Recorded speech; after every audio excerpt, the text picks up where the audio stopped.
सुरेश की बेटी मेघा है।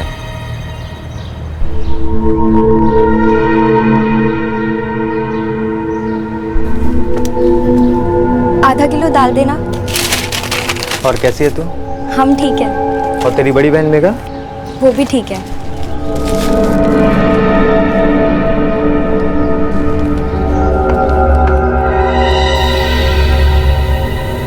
सुरेश, उस लड़के को तो मैंने नहीं पहचाना, लेकिन तेरी बेटी मेघा को पहचान लिया। मेघा और रोहिणी दोनों जवान हो रही हैं। इस उम्र में कदम बहकते देर नहीं लगती। जरा लगाम लगा सुरेश, कहीं ऐसा ना हो कि भाग जाएं।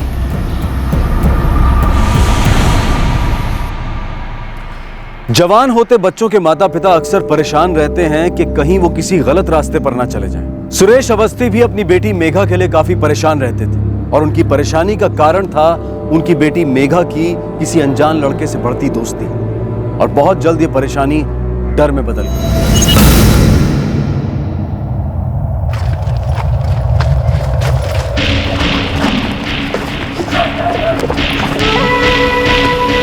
सुनते हो, मेघा घर पर नहीं है। घर पर नहीं है मतलब? कहाँ गई वो? पता नहीं, हम तो रसोई में खाना बना रहे थे और वो दूसरे कमरे में थी। मेघा, ओ मेघा, अरे जरा ये सब्जी तो पूरी छील देती। तो सुन रही है ना? अरे तू जवाब क्यों नहीं दी?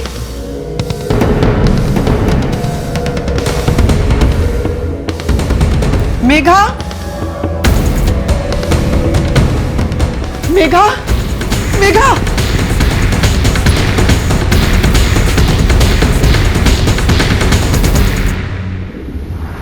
और रोहिणी, वो कहाँ है? वो तो अभी अभी स्कूल से आई है।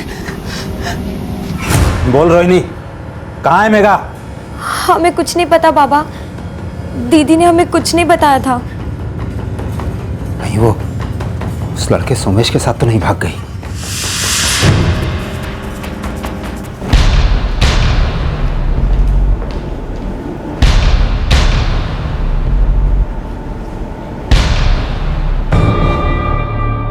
वो लड़का सोमेश है।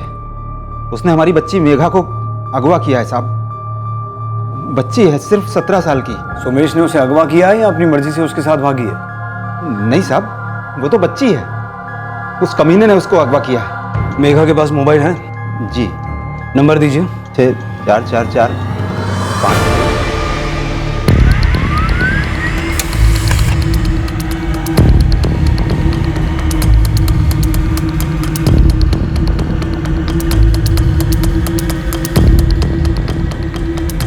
सर, एक अजीब बात है। पिछले 2 हफ्तों से मेघा के फोन से कोई कॉल नहीं हुई और उसके फोन का लास्ट लोकेशन उसका घर ही है।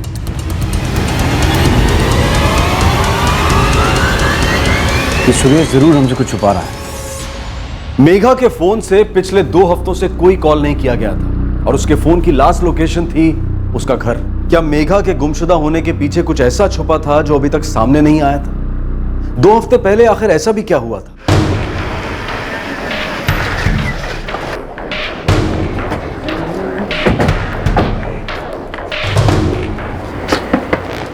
हम सच कह रहे हैं। अगर तू झूठ बोल रहा है तो समझ ले, तुझे तेरी बेटी कभी वापस नहीं मिलेगी। तेरी बेटी अपना मोबाइल फोन अपने घर पे रख के गई है। इससे साफ पता चलता है कि अपनी मर्जी से सुमेश के साथ भागी है। ये सुमेश है कौन?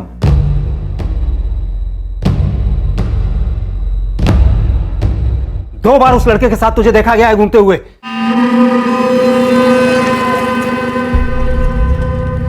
पहली बार तूने कहा कि कोई नहीं था, हमने मान लिया, लेकिन कल फिर तू उस लड़के के साथ दोबारा घूम रही थी।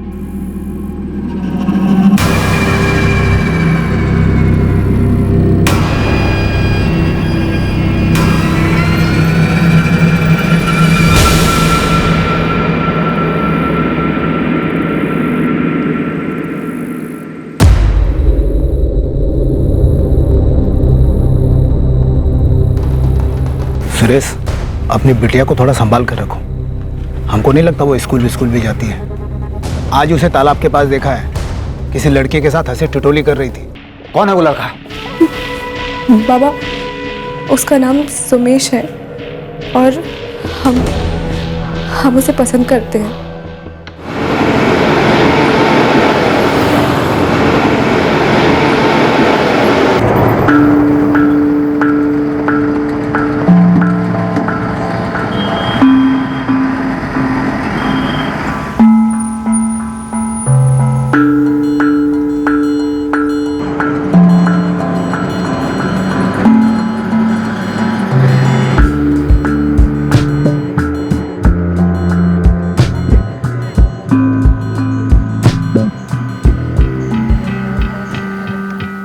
ध्यान कहाँ रहता है तेरा? है इन बच्चियों को लेकर अपने मायके जाती है पिरवा, वहां उस लड़के के साथ ये घूमती रहती है और तुझे कुछ पता ही नहीं।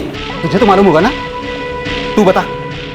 नहीं बाबा, हमको कुछ नहीं मालूम, कसम से। बहुत हुआ, आज से तेरा घर से निकलना बिल्कुल बंद। ये फोन जो है ना तेरी माँ के पास रहेगा और इसका स्कूल भी जाना बंद। आज के बाद से तूने घर के बाहर कदम भी निकाला, इधर देख, तेरी टांगें तोड़ दूंगा। तुमने अपनी बेटी पर इतनी पाबंदियां लगाई थी, फिर भी वो उस लड़के के साथ भाग गई। उसने उस लड़के के साथ बात तो जरूर की होगी और उसके साथ यहां से भागने की प्लानिंग भी की होगी, वो भी अपनी माँ की कड़ी निगरानी के बीच। नहीं साहब, हमें कुछ नहीं पता। रोहिणी, तुम्हें कुछ पता है? भगवान की कसम साहब, हमको कुछ नहीं पता। तुम्हारा मोबाइल नंबर?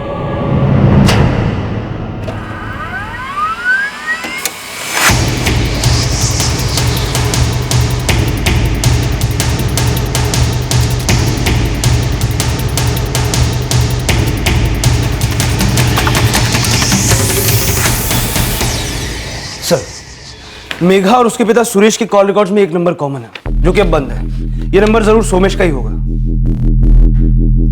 मतलब मेघा अपने पिता के फोन से सोमेश को फोन करती थी।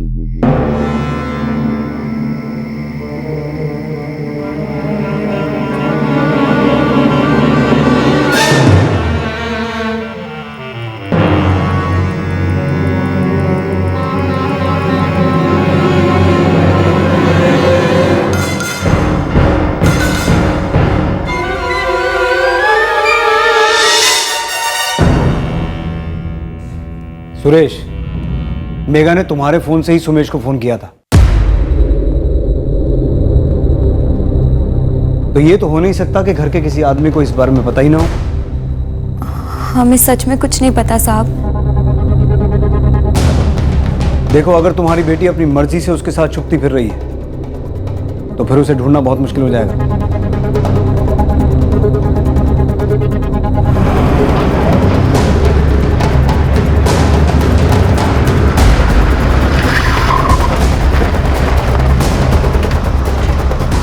पता नहीं साहब, ये सोमेश का है और पिछले 3 दिन से उसका कोई अता पता भी नहीं साहब। रहता कहाँ वो?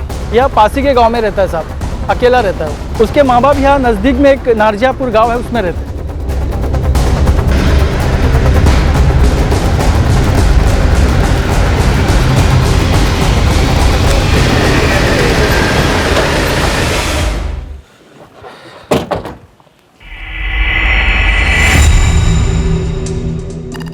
सुनिए, मालूम नहीं साहब, पिछले 2-3 दिनों से वो घर आया ही नहीं। सुरेश, मैंने तभी कहा था तुमसे, लगाम कस लो। हमें उस पर पूरा भरोसा था, अपने बाप को धोखा दिया है उसने। और रोहिणी, अगर मुझे पता चला कि तुमने उसका भागने में साथ दिया है तो छोड़ूंगा नहीं तुमको। हमको कुछ नहीं मालूम बाबा, हम सच कह रहे हैं।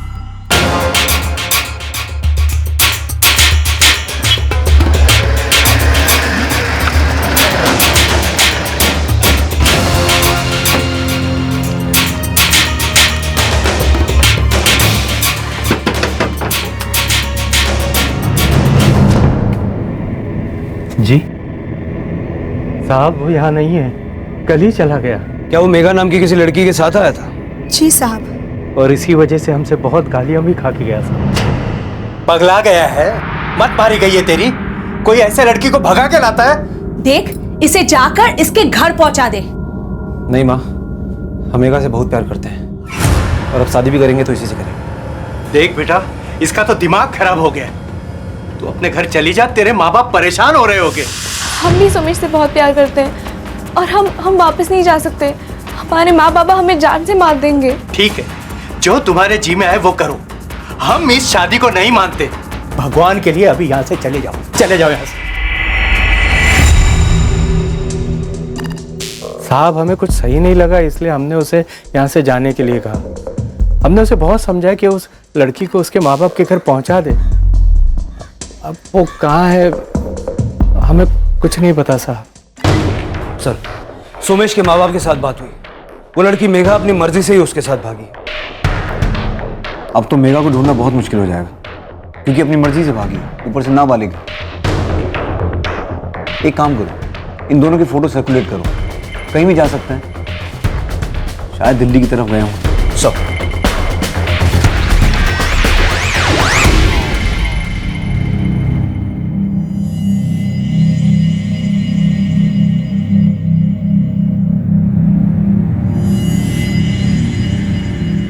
रोहिणी शुरू से ही चुप थी, थोड़ी डरी हुई।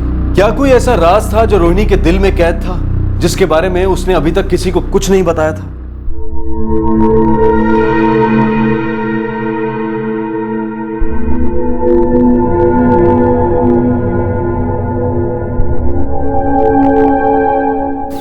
हम सोमेश से बहुत प्यार करते हैं। ये क्या बोल रही हो दीदी? अगर पापा को पता चला कि तुम उनके फोन से रोज उससे बात करती हो तो आफत आ जाएगी। हमें पता है, लेकिन हम सोमेश के बिना नहीं रह सकते, इसलिए हम उसके साथ जा रहे हैं। साथ जा रहे मतलब तुम उसके साथ भागना चाहती हो? पागल हो गई हो क्या दीदी? ये सब क्या सोच रही हो? अम्मा तुम पर 24 घंटे नजर गड़ाए हैं। अगर बाबा को पता भी चला कि तुम ऐसा कुछ सोच रही हो तो जान से मार डालेंगे। तुम हमारी मदद करो। कल जब तुम स्कूल के लिए निकलोगी तो अपने बैग में हमारे कुछ कपड़े रख लेना, और कल स्कूल मत जाना, हाईवे के पास हमें मिलना। क्यों हमें फंसा रही हो इसमें? पापा हमारी खाल खींच लेंगे। कुछ नहीं होगा तुझे। अगर कोई कुछ भी पूछे तो कह देना कि तुम्हें कुछ नहीं पता।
मेघा पूरी तैयारी के साथ सोमेश के साथ भागी थी। 2 हफ्ते गुजर चुके थे, लेकिन सोमेश या मेघा की कोई खबर नहीं थी। और फिर अचानक कुछ ऐसा हुआ जिसने इस केस का रुख ही बदल दिया।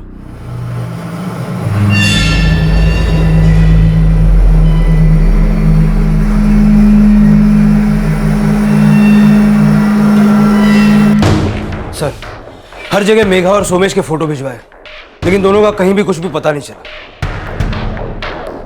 बहुत प्लानिंग के साथ भागे हैं दोनों, ताकि उन तक कोई ना पहुंच सके। मुझे डर है कहीं कोई अनहोनी ना हो जाए।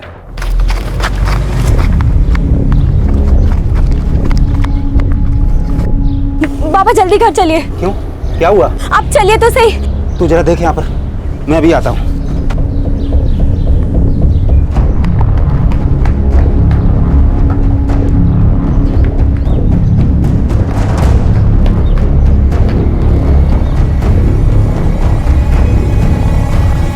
मेघा, बाबा। बेटा मेघा, तू हमें छोड़ के कहाँ चली गई थी?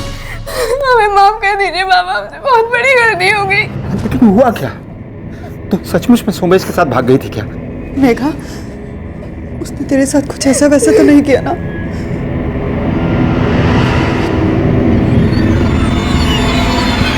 मुझे पहले से ही शक था रोहिणी कि तुम्हें इस बारे में सब पता है।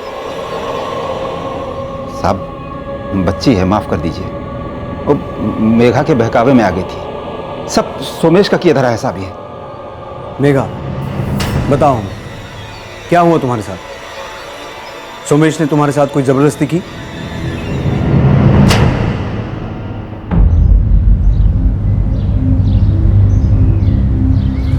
आओ मेघा।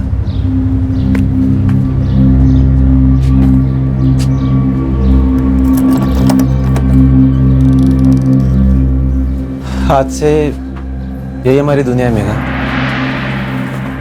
अब हम यही रहेंगे। और शादी? वो भी जल्दी हो जाएगी। ठीक है। वो बार बार हमें दिलासा देता रहा कि वो हमसे शादी करेगा, पर हमें ही लगा कि वो हमसे शादी करना चाहता था। बस हमारे साथ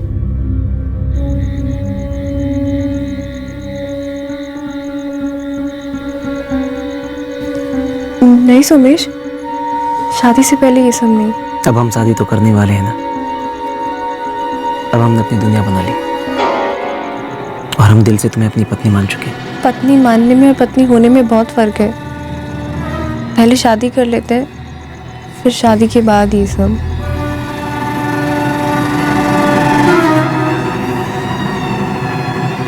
वो हर रात हमारे करीब आने की कोशिश करता था, लेकिन हमने एक बात भी नहीं सुनी। हम बार बार शादी के लिए कह रहे थे। एक दिन जब वो घर के बाहर काम ढूंढने के लिए गया था,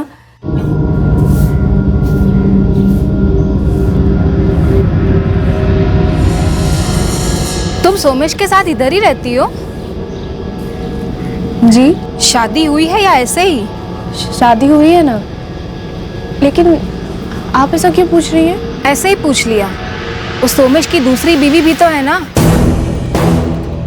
यहाँ बगराई गांव में ही रहती है। तुम्हें सोमेश के साथ देखा तो सोचा पूछ लेती हूँ।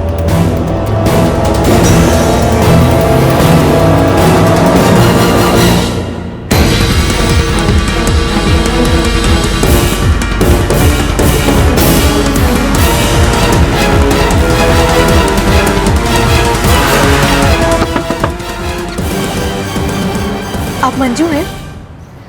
हाँ। आप सोमेश की पत्नी हैं? हाँ, लेकिन तुम कौन? तुम्हें भी शादी के नाम पे फुसला के यहाँ लाया ना? सुनो, हमें देखकर ज़्यादा दुखी होने की ज़रूरत नहीं है। हमारे अलावा उसकी एक और बीवी थी, कविता। कविता ने सोमेश को छोड़ दिया, उसके बाद हमसे शादी हो गई। सोमेश ने कभी भी कविता के बारे में हमें कुछ नहीं बताया और एक दिन हमें छोड़कर चला गया और अब तुम्हें फंसा रहा है। हमने उसके लिए अपने बाबा माँ को धोखा दिया, अपनी बहन को इस्तेमाल किया, और सोमेश सिर्फ हमारे साथ खेलता रहा और फिर बिना बताए हम उसे छोड़ के चले आए। मेघा, सोमेश ने तुम्हारे साथ कुछ भी गलत किया?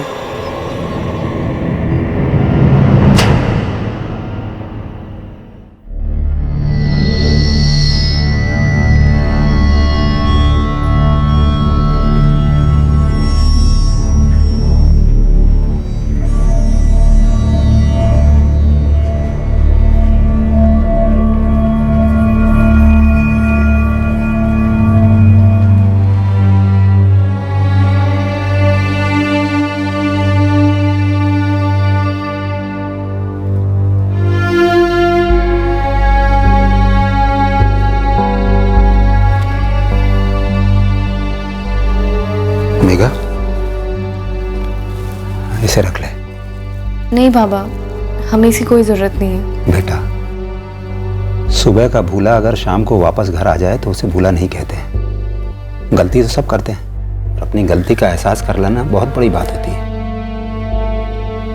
तुझे अपनी गलती का एहसास हो गया है, आगे से ऐसी गलती नहीं होगी। ले, इसे रख ले।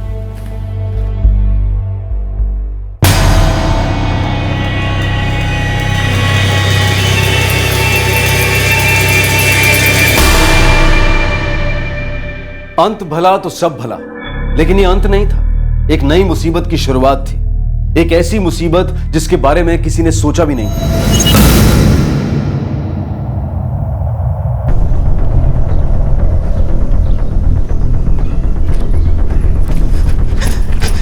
ये लो बेटा, क्या हुआ तुझे? मेघा और रोहिणी दोनों घर नहीं लौटी। रोहिणी की सहेली ने बताया आज वो स्कूल में नहीं गई थी।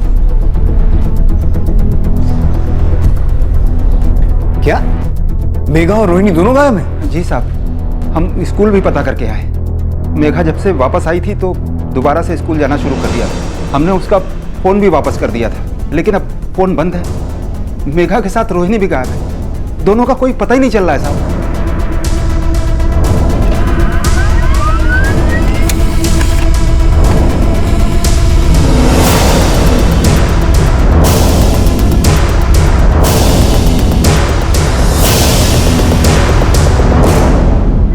सर, मेघा का फोन अभी बंद है और सोमेश का भी। सबसे चौंकाने वाली बात यह है कि लगातार पिछले 2 हफ्तों से मेघा सोमेश के टच में थी, और आज सुबह आखिरी कॉल भी उसने सोमेश को ही किया था। ये माजरा क्या है? मेघा खुद सोमेश को छोड़कर वापस आती है और दोबारा उसी के साथ भाग जाती है, और इस बार रोहिणी को भी साथ ले जाती है।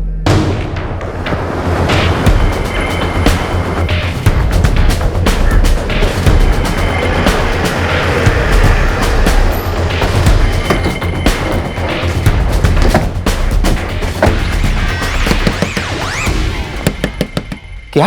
हाँ, वो लगातार पिछले 2 हफ्तों से सोमेश से बात कर रही थी। लेकिन साहब, वो तो सुधर गई थी। अब दोबारा से सोमेश से बात कैसे कर सकती है वो? साहब, वो तो घर में हमसे भी बात नहीं करती थी, तो फिर सोमेश से कैसे बात कर सकती थी?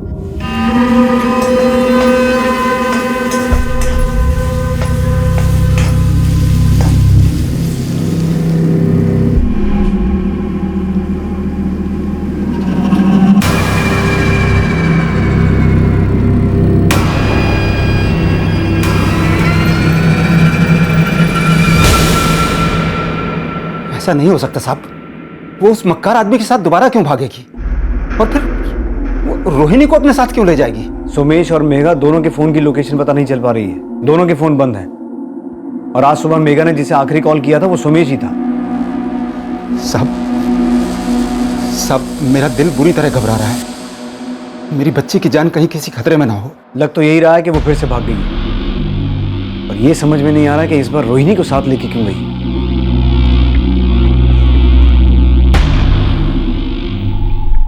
भगवान जाने हमारे प्यार में क्या कमी रह गई थी। एक शादीशुदा आदमी के साथ भागने का क्या मतलब है? और फिर जाना ही था तो आई क्यों थी? पता नहीं क्यों नाक कटाने पर तुली हैं दोनों लड़कियां हमारी।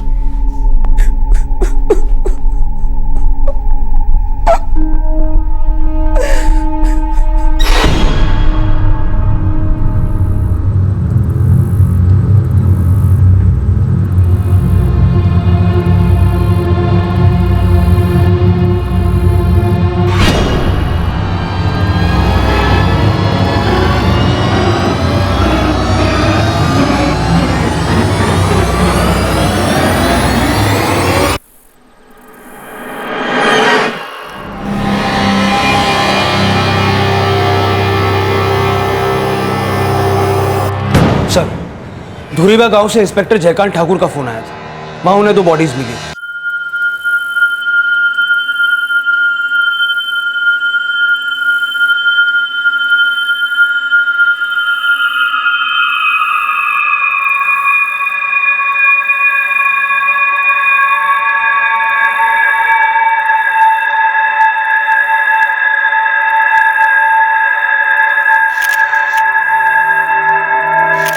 वो डेड बॉडीज 2 जवान लड़कियों की है, बहुत बुरी तरह से मारा गया है।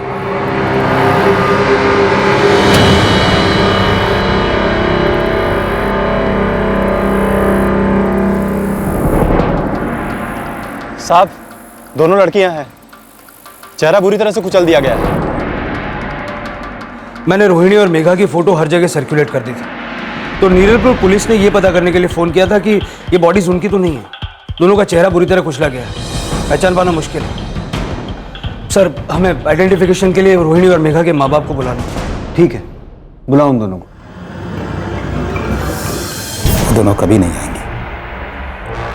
अब हमें ये मानकर जीवन बिताना पड़ेगा कि हमारी दोनों बेटियां मर गई हैं। भगवान के लिए ऐसा मत कहिए।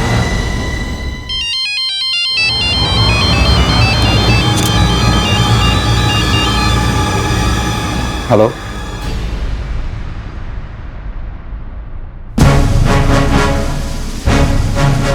किसका फोन था?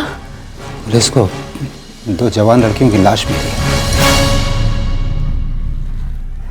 हमें शिनाख्त करने के लिए बुलाया है।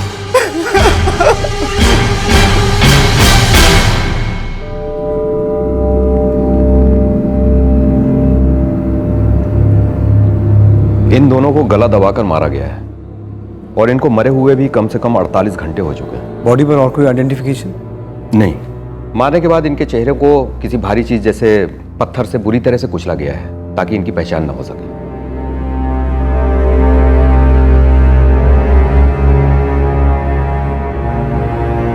सर, इनकी हाइट बॉडी तो रोहिणी और मेघा से मिलती जुलती है।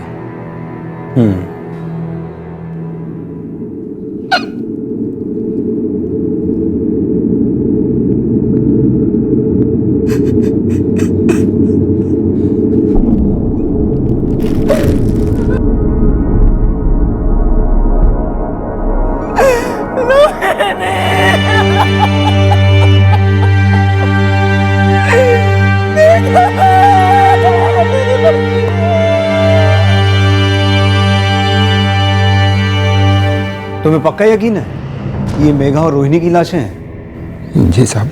कुछ है जो इस बात की पुष्टि कर सके? साहब, हम अपनी बच्चियों को पहचान सकते हैं। हाँ साहब, ये हमारी रोहिणी और मेघा ही है। हाँ सर, ये लाशें रोहिणी और मेघा की लग रही हैं। इस केस में सब कुछ बहुत अजीब है। पहले मेघा सोमेश के साथ भागी जिसमें रोहिणी ने उसकी मदद की, और फिर मेघा खुद ये जानने के बाद वापस आ गई कि सोमेश की तो पहले से 2 शादियां हो चुकी हैं। बाबा! लेकिन वो दोबारा सोमेश के साथ भागी और इस बार रोहिणी को भी अपने साथ ले गई, और अब इन दोनों की लाशें। सोलंकी, हमारे पास एक ही सस्पेक्ट है, सोमेश। और सोमेश भी ऐसा क्यों करे?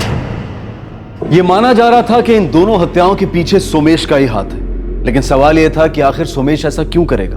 वो मारने के बाद दोनों लड़कियों के चेहरे को इतनी बुरी तरह से क्यों बिगाड़ देगा? क्या कुछ और भी था इस केस में जो अभी तक सामने नहीं आ पाया था?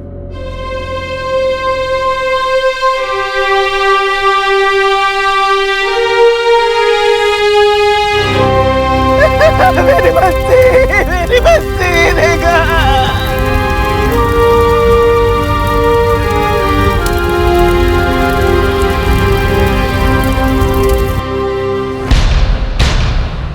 साहब, हम सच कह रहे हैं, हमें कुछ भी नहीं मालूम। उस बार सोमेश जो मेघा को लेके आया था, उसके बाद ना तो कभी उसने अपनी शक्ल दिखाई, ना तो कभी फोन किया। साहब, हमें शक है कि ये हत्याएं तुम्हारे बेटे ने की हैं। अब तुम लोगों के फोन टैप किए जाएंगे, और अगर हमें पता चला कि तुमने हमसे झूठ बोला है तो तुम लोगों के लिए बहुत बड़ी मुसीबत खड़ी हो जाएगी।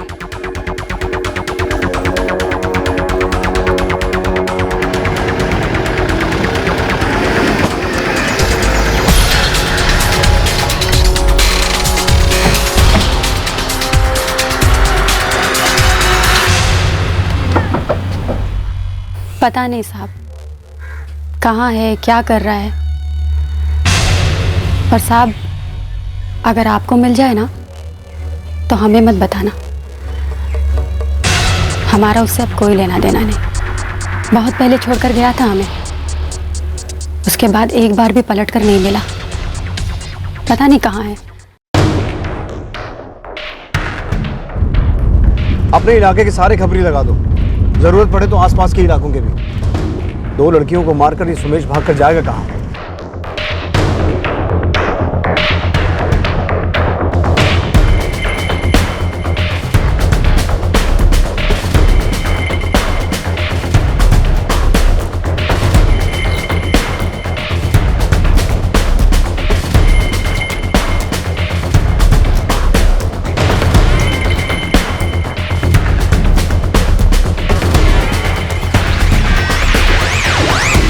सर, इस सोमेश की कोई भी इंफॉर्मेशन नहीं मिल रही है। 4 दिन हो गए, कुछ पता नहीं चला। हो सकता है वो हमें कभी मिले ही ना। ये सिर्फ मेघा और रोहिणी के मर्डर्स का मामला नहीं लगता, ट्रिपल मर्डर भी हो सकता है। लेकिन ऐसा कौन कर सकता है सर? वही जिसे मेघा, रोहिणी और सोमेश पर सबसे ज्यादा गुस्सा था।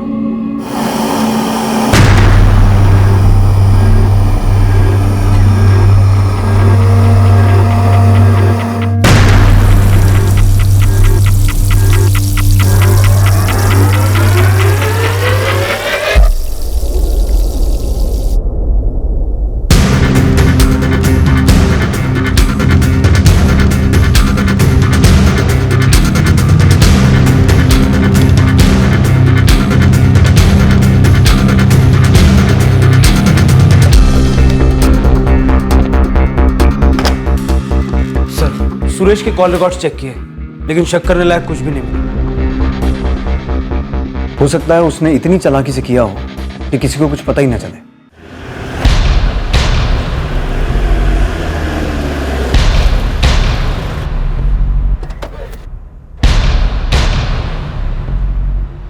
क्या हुआ साहब?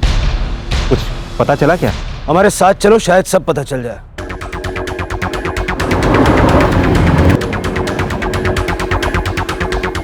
ये पुलिस इसे क्यों पकड़ के ले गई?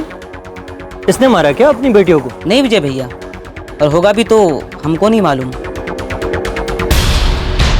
ये कैसी बातें कर रहे हैं साहब? आप ऐसा सोच भी कैसे सकते हैं कि हम अपनी बच्चियों को खुद मार देंगे?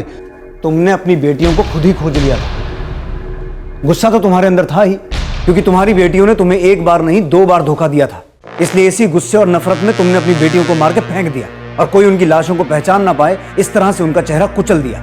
और जब हमें लाशें मिली तो तुमने उन्हें पहचान भी लिया। सुरेश, अब इतना बता दो, सुमेश को मार के कहां फेंका है? साहब, हमने ऐसा कुछ नहीं किया है। एक तुम ही ऐसे आदमी हो जिसके पास ये हत्याएं करने की वजह है।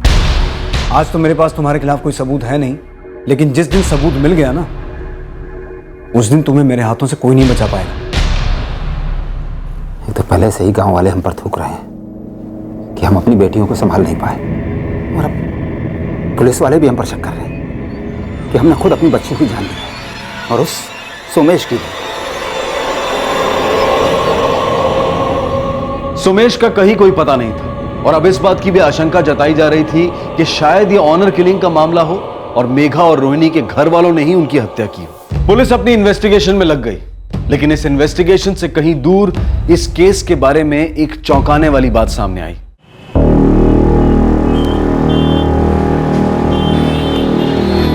कोई भी न्यूज़ हो बस मसालेदार होनी चाहिए।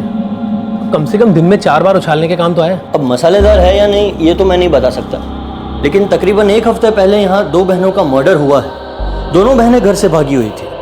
पहले लग रहा था कि शायद किसी लड़के के साथ भागी है और उसी लड़के ने इन दोनों को मारकर फेंक दिया है। हालांकि पुलिस ने इस लड़के को ढूंढने की बहुत कोशिश की, पर अब जब लड़का नहीं मिल रहा है तो पुलिस को लग रहा है कि ये ऑनर किलिंग्स हैं जो कि खुद लड़की के बाप ने की हैं। इंटरेस्टिंग यार, ऑनर किलिंग की कहानियां तो लोग बहुत देखते हैं। सकर भेज दे। ठीक है, तो मैं तुम्हें प्रिंट आर्टिकल्स और फोटोग्राफ्स दोनों भेज रहा हूँ, और अगर बाइट्स मिलते हैं तो बाइट्स भी भेज देता हूँ। चल ठीक है, जल्दी करना है ना। Okay okay, don't worry.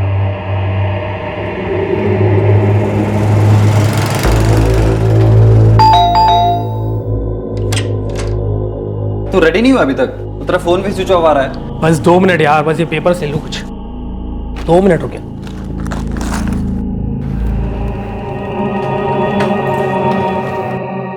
Manish यार 2 मिनट हो, कुछ प्रिंट आउट लेना।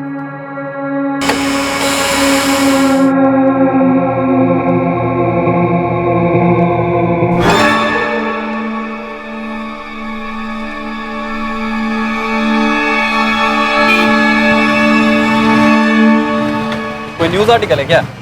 2 बहनें हैं, मर्डर हुआ है।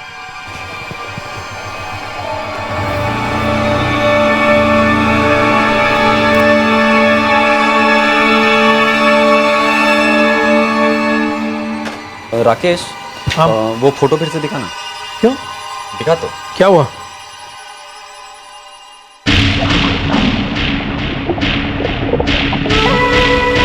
एक काम कर, इसको भी न्यूज़ में मत डाल। लेकिन क्यों? मुझे लगता है इस केस में मैं तुझे और कुछ लीड्स दे सकता हूँ। कैसी लीड्स? कल सुबह तक रुक, मैं तुझे कुछ फुटेज ला कर देता हूँ। बहुत ही सनसनी केस है। चल।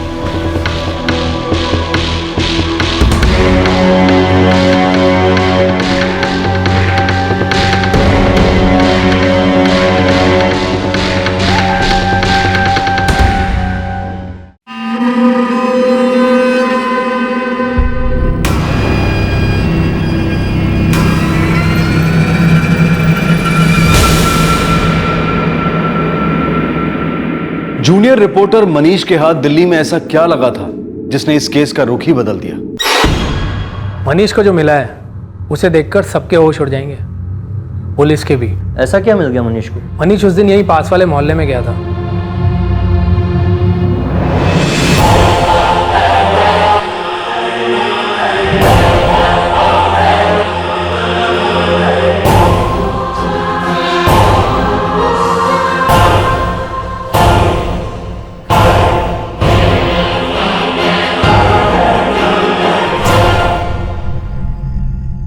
वो दोनों लड़कियां जिंदा हैं। मेघा और रोहिणी जिंदा है?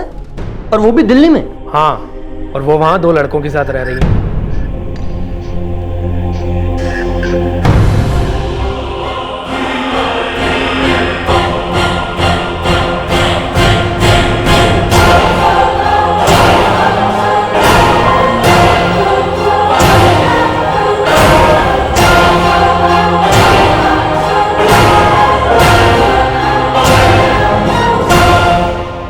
आधा किलो दाल देना। और कैसी है तू?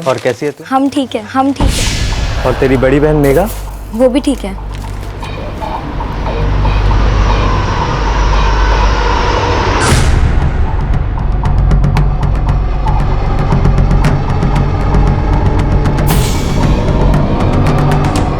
तुम एक काम करो, वो फुटेज मुझे जल्दी से भेज दो, मैं अभी कभी पुलिस को दिखाता हूँ। अगर ये वो 2 लड़कियां नहीं हैं, इसका मतलब कोई और 2 लड़कियों का मर्डर हुआ है। मैं तुरंत से कन्वर्ट करके तुझे फुटेज मेल करता हूँ।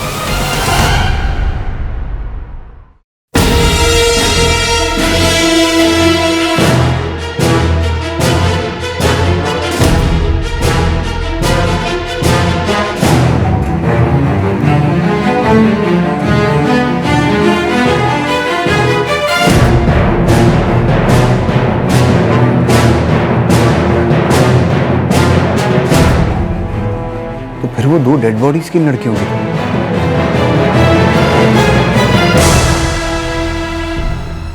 सोलंकी, टीम रेडी करो।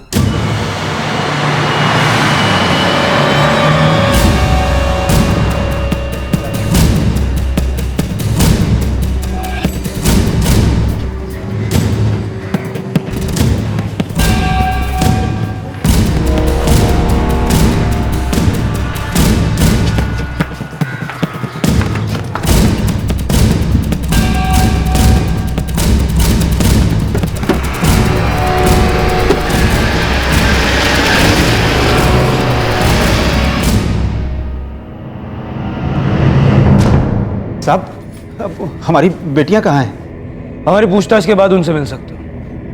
लेकिन साहब, पुलिस क्या सोच रही थी और ये केस क्या निकला? 2 लड़कियां अपनी मर्जी से 2 लड़कों के साथ भाग गईं और पुलिस और घर वालों से बचने के लिए 2 लड़कियों का कत्ल कर दिया गया। ये पहली बार नहीं हुआ था, ऐसा पहले भी कई बार हो चुका था। तो क्या इस बार भी ऐसा ही हुआ था? नहीं साहब, हमने किसी को नहीं मारा साहब। तो फिर वो लाशें किसकी थी जो हमें मिली? हम नहीं जानते साहब, लेकिन हमने किसी का खून नहीं किया साहब। हम तो बस यहाँ से भाग के दिल्ली गए थे और इतने दिन से वहीं रह रहे थे साहब। और तुम कौन हो? जी हम तो रोहिणी के दोस्त हैं, गांव में ही किराने की दुकान में नौकरी करते थे साहब। हम तो इन लोगों के साथ इसलिए गए थे कहीं सुमेश इन दोनों को कुछ नुकसान ना पहुंचा दे। ये सब क्या है मेघा? तुम तो वापस आ गई थी ना? आ गए थे और बहुत खुश भी थे। फिर बाबा ने हमें हमारा फोन दे दिया वापस। ले, इसे रख ले। उन दिनों सुमेश हमें लगातार फोन करता था। हमें माफ कर दो कि हमने तुम्हें अपनी शादी के बारे में नहीं बताया, लेकिन मेघा हमारी शादी हमारी मर्जी के खिलाफ हुई थी। हमारे माँ बाबूजी ने जबरदस्ती हमारी शादी कराई थी। ठीक है, मान लेते कि पहली शादी जबरदस्ती से हुई, लेकिन दूसरी? मेघा वो हमारी गलती थी। ये तो तुम हमारे लिए भी कहोगे ना?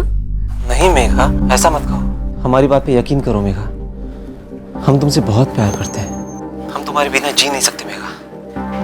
हमारे पास वापस आ जाओ। हमारे माँ बाबा ने हमारे ऊपर बहुत विश्वास किया था, लेकिन चाहते हुए भी हम खुद को रोक नहीं पाए। तुम पागल हो गई हो क्या दीदी? तुम्हें अब तक समझ नहीं आया? वो लड़का तुमसे प्यार व्यार नहीं करता। हमारा दिल जानता है, वो हमसे बहुत प्यार करता है। अगर पिछली बार की तरह तुमने इस बार भी भागने की कोशिश की तो बाबा तुम्हें नहीं छोड़ेंगे। हम जानते हैं, लेकिन हम भी सुमेश को ऐसे नहीं छोड़ सकते। हम जानते थे कि दीदी नहीं मानेगी और इस बार उनके भागने पर बाबा हमारी खाल खींच लेते, इसलिए हमने हमारे दोस्त शिवम से बात की। तुझे अपनी चिंता हो रही है, जरा ये तो सोच, अगर सुमेश ने मेघा को दोबारा धोखा दे दिया तो मेघा तो बड़ी मुसीबत में फंस जाएगी ना। हमें तो समझ में ही नहीं आ रहा कि हम क्या करें। तू एक काम कर, तू भी जा उन लोगों के साथ और हम भी चलते हैं तुम्हारे साथ। अगर हमें लगा कि सुमेश मेघा को दोबारा धोखा दे रहा है तो फिर हम मेघा को लेके वापस आएंगे। हम रोहिणी के साथ घर से भागे और रास्ते में हमें शिवम मिल गया। साहब, हम मेघा से बहुत प्यार करते हैं साहब, और इसीलिए हम उससे शादी करके दिल्ली में बस गए थे साहब। साहब, हम सच में नहीं जानते साहब कि जिन दो लड़कियों का खून हुआ वो कौन थी। माँ, बाबा हमें माफ कर दीजिए, हम सुमेश को भूल नहीं पाए। हम जानते हैं हमने आपको दोबारा धोखा दिया है। रोहिणी भी इस सब में फंस गई है हमारी वजह से। इसकी कोई गलती नहीं है, सब हमारी गलती है। हमें माफ कर दीजिए बाबा। बाबा एक बार हमें माफ कर दीजिए बाबा। बाबा हमारी तरफ देखिए तो। उन लड़कियों के कत्ल के मामले में इन चारों पर शक करने की हमारे पास पूरी वजह है, लेकिन ये चारों दिल्ली में खुलेआम रह रहे थे, क्रिमिनल्स की तरह छुप कर नहीं। मुझे लगता है सच बोल रहा है, पर अगर इन चारों ने उन लड़कियों को नहीं मारा तो फिर किसने मारा? सर, रोहिणी और मेघा दोनों लापता थे। उनका बाप सुरेश भी लाशों को पहचानने में धोखा खा गया था। कहीं ऐसा तो नहीं कि कहीं और भी दो लड़कियां मिसिंग हो और हम रोहिणी और मेघा में उलझ के रह गए हों। आसपास के पुलिस स्टेशन में जितनी भी मिसिंग कंप्लेंट्स हैं सबकी जांच करो। ये डबल मर्डर केस है। लड़कियों का अंतिम संस्कार भी हो चुका है और हमारे पास कोई भी लीड नहीं है। ये दोनों लड़कियां कौन थीं और इनके कत्ल के पीछे क्या राज था? अब ये एक नया केस बन चुका था जिसके बारे में किसी को कुछ नहीं पता था। पुलिस ने फिर से मिसिंग लोगों की फाइल्स छान मारी, तो क्या पुलिस को कभी पता चल पाया कि आखिर ये दोनों लड़कियां कौन थीं?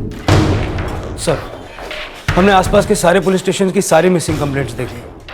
उन लड़कियों से मिलती जुलती कोई लड़की नहीं मिली। लाशों की शक्ल पूरी तरह बिगाड़ दी गई थी, इसलिए ढूंढने में बहुत मुश्किल हो रही है।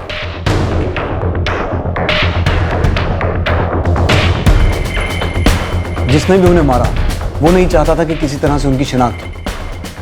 खैर, अपने खबरियों का नेटवर्क एक्टिव कर दो, हमें चांस तो लेना ही होगा। साहब, ये खिसपुर गांव में दो लड़कियां बहुत दिन से दिखी नहीं हैं। कौन? एक आरती है 20 साल की और दूसरी उसकी छोटी बहन है पूजा 18 साल की। उन दोनों की माँ का नाम राधा है और पिता का नाम है रविंदर द्विवेदी। जरा जोर लगाइए साहब, यहाँ मामला कुछ गड़बड़ है।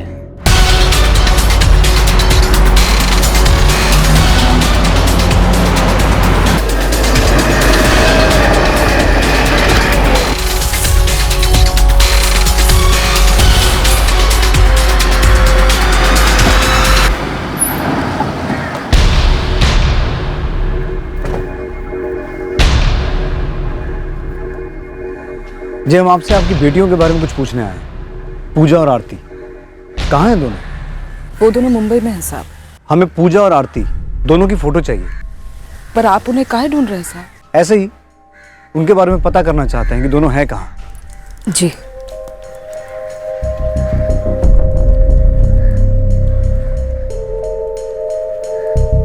सर, माँ काफी परेशान नजर आ रही थी।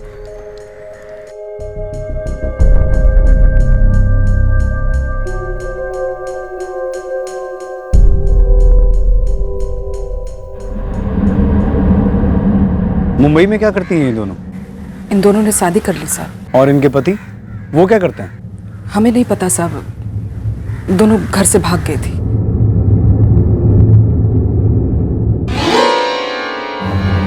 क्या कर रहा रे? आज चला जल्दी। साहब वो रहा उन दोनों लड़कियों का बाप। वो दोनों छोटी जाति के लड़कों के साथ भागी थी साहब, लेकिन सच तो ये है कि 2 हफ्ते पहले वापस भी आ गई थी। कैसी है? ठीक है ना? बाबा,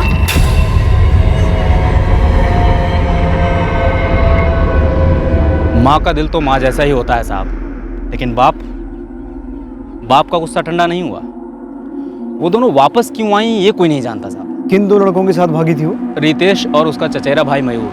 मैं आपके लिए उनका पता ढूंढ दूंगा। सिर्फ उनका पता नहीं, मुझे वो दोनों भी चाहिए।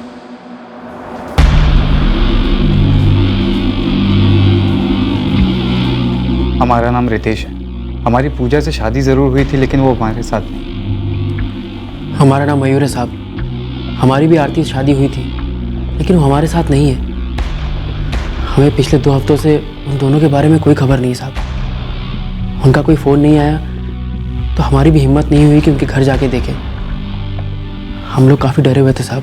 अगर उन दोनों ने तुम्हारे साथ भाग के शादी कर ही ली थी, तो फिर वो वापस क्यों आई?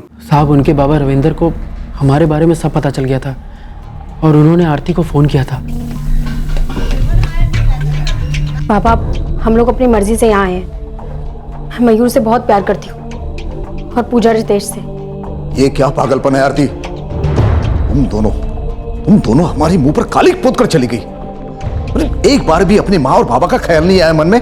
पापा, हमें आप दोनों का बहुत ख्याल आया, लेकिन अगर हम आपको सच बताते तो क्या आप हमारी शादी के लिए कभी राजी होते? देखो, जब तक शादी में बड़ों का आशीर्वाद ना हो, वो शादी नहीं होती। अगर हम वहाँ शादी करते तो क्या आप हमें आशीर्वाद देते?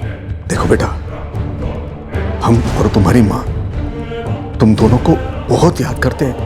बस तुम दोनों वापस आ जाओ। हम आपसे वादा करते हैं कि रितेश और मयूर के साथ तुम दोनों की शादी करवाएंगे। हम करवाएंगे, वादा करते हैं। तुम्हारी माँ की हालत बहुत खराब है बेटा। दिन ब दिन उसकी तबीयत बिगड़ती जा रही है। तुम दोनों को याद करके रोती रहती है। हमारे लिए नहीं, लेकिन अपनी माँ के लिए तो वापस आ जाओ।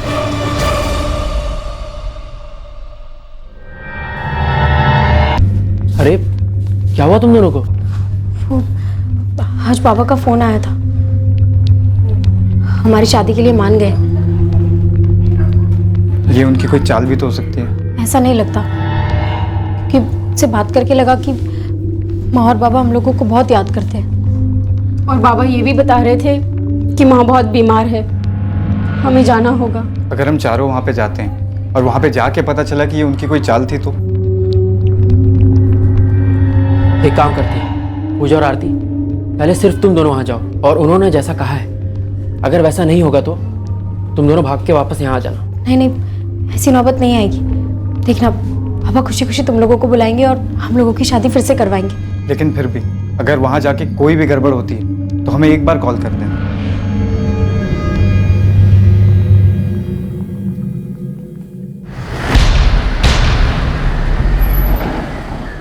ये तुम्हारी दोनों बेटियां पूजा और आरती है?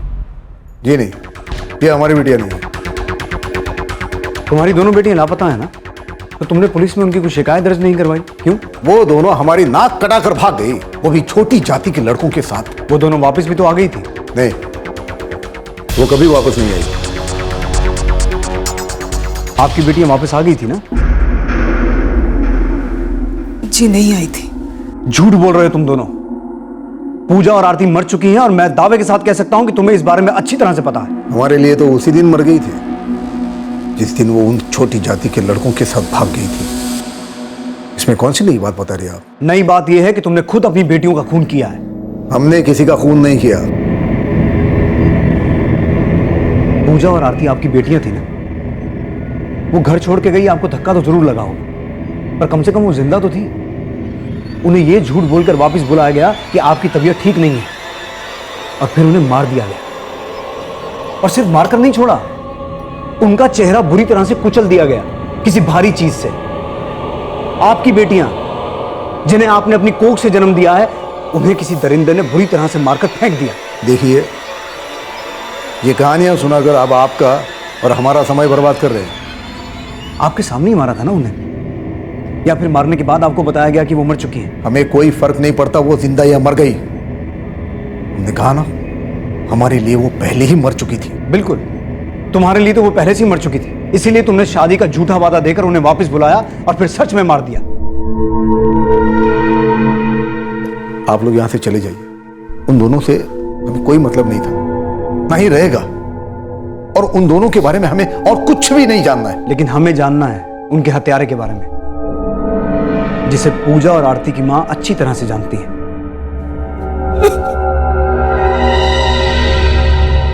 बाबा, हम उनसे प्यार करते हैं। चुप! कैसा प्यार? कैसा प्यार? ऐसे प्यार को हम नहीं मानते। ये छोटी जात वाले हैं जिनके हमारे सामने खड़े होने की औकात नहीं। तुम दोनों उन्हें हमारा दामाद बनाकर हमारे सर पर बिठाना चाहती हो। लेकिन बाबा, हमने मयूर और रितेश से शादी की है, हम उनकी पत्नियां हैं। आप हमें जबरदस्ती बुला तो सकते हैं, लेकिन हमें वापस जाने से नहीं रोक सकते। हम लोग वापस जा रहे हैं, चल।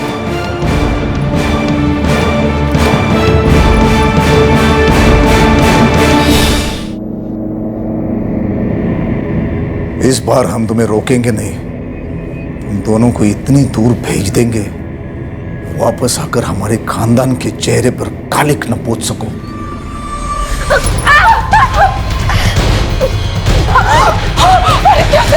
ये दोनों हमारी माथे का कलंक है। बेटियां कहलाने के लायक नहीं है ये दोनों। जिंदा रह के हमारी और थू थू करवाए, इससे अच्छा है कि ये मर जाए।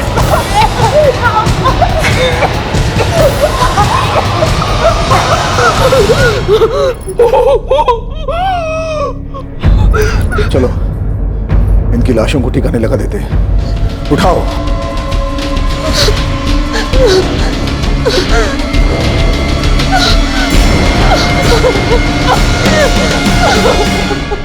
इन्होंने हमारे सामने हमारे बच्चियों को मार डाला सा।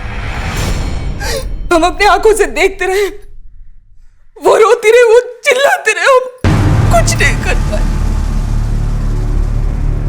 ये हमरे आरती सा और ये पूजा, कौन कहेगा ये हमरे वही फूल जैसे बच्चे है साहब। इसने इन दोनों को मारने के बाद इनका चेहरा तक कुचल दिया साहब। अपनी झूठी शान के खातिर हमरे को कुचल के रख दिया इसने। क्या खूनी है साहब, ये खूनी है।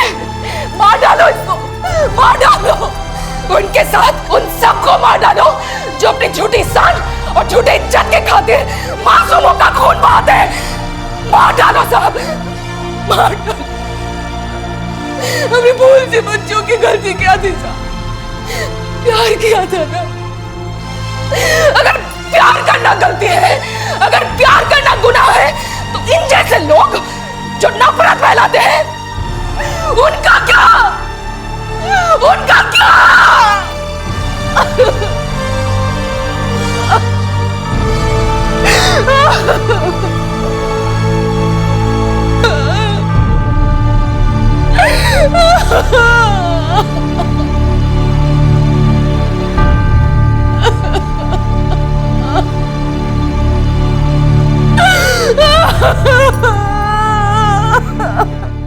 बाबा, हमें माफ कर दीजिए। हमें पता है हम गलत हैं, पर हम सुमेश से बहुत प्यार करते हैं। हम चाहते हैं कि उसके खिलाफ ये केस हम वापस ले लें। हम अपनी मर्जी से भागे थे। और बाबा, शिवम सिर्फ हमारा दोस्त है, हमारे बीच इससे ज्यादा और कुछ भी नहीं है। और वो हमारे साथ गया भी इसलिए था ताकि मेघा दीदी और हमारा ख्याल रख सके। मान जाइए ना बाबा।